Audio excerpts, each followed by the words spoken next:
السلام علیکم تمام دوستوں کو دیسی ٹاپ چینل پر خوش آمدید۔ دوستو، ہم اس چینل پر آپ کے لیے بہت ہی اعلیٰ معیار کے نسخہ جات لے کر آتے ہیں جو بہت ہی آسانی سے تیار ہو جاتے ہیں۔ دوستو، ہماری تمام ویڈیو کو مکمل دیکھا کریں تاکہ آپ کو پوری سمجھ آ سکے۔ جو دوست ہمارے اس چینل پر نئے ہیں وہ ہمارے چینل کو سبسکرائب کریں اور گھنٹی کے بٹن کو دبا دیں تاکہ ہماری آنے والی ہر ویڈیو کا نوٹیفیکیشن آپ کو فوری مل جایا کرے۔ تو دوستو، شروع کرتے ہیں آج کی ویڈیو۔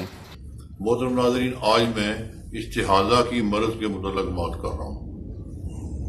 اس میں ہماری مائیں بہنیں بیٹیاں بڑی تکلیف اٹھاتی ہیں۔ یہ ایک بڑی نامراد سی تکلیف ہے کہ حیض 7 دن کا ہوتا ہے، حیض سے فارغ ہونے کے بعد بھی وہ بلیڈنگ آہستہ آہستہ جاری رہتی ہے۔ اس کو کہتے ہیں استحاضہ۔ تو یہ وہ خون نہیں رکتا۔ کئی بیچاریاں بڑے بڑے علاج کرواتی ہیں عورتیں، لیکن ان کو فائدہ نہیں ہوتا۔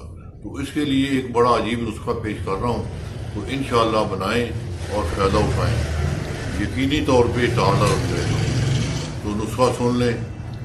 رال سفید 100 گرام، کوربا شمی 50 گرام، سنگ جرا 100 گرام، ہلدی ثابت لینی ہے، یہ پھر کوٹ لیں 50 گرام۔ پھر دوبارہ نسخہ سن لیں۔ رال سفید 100 گرام، کوربا شمی 50 گرام، سنگ جرا 100 گرام، ہلدی 50 گرام۔ ہلدی ثابت لیں، اس کو خود کوٹ لیں۔ ان تمام دوائیوں کو مثل غبار کر لیں، یعنی بالکل باریک کر لیں، کپڑ چھان کر لیں۔ تو اس کے فل سائز کیپسول بھر لیں۔ تو 2 کیپسول صبح، 2 دوپہر، 2 شام۔ اگر سردیوں کا موسم ہو تو پانی سے استعمال کریں، اگر گرمیوں کا موسم ہو تو شربت انجبار سے لیں۔